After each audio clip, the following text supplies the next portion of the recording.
చెప్పేటువంటి మానవులు లోకములో ఎవ్వరు మీకు ఎక్కడా చెప్పరు. ఏ పూజారులు, ఏ స్వాములు, బాబాలు ఎవరు కూడా మీకు ఇంతకంటే ఏమీ చెప్పడు.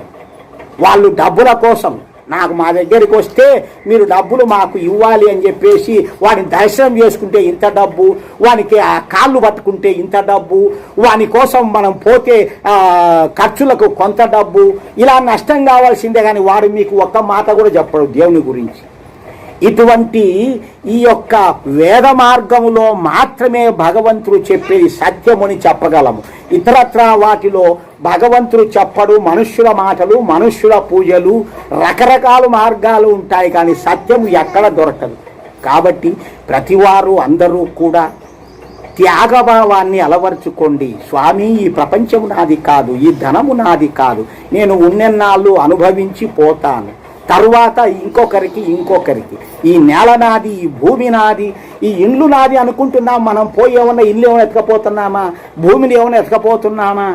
ఏది ఎత్తుకపోతున్నాం? డబ్బు ఒక 10 పైసలు తీసుకొని పోలేము, చల్లితే అది కూడా శవం మీద బజారులో పోతాయి, ఎవడో ఒకరు తీసుకుంటాడండి.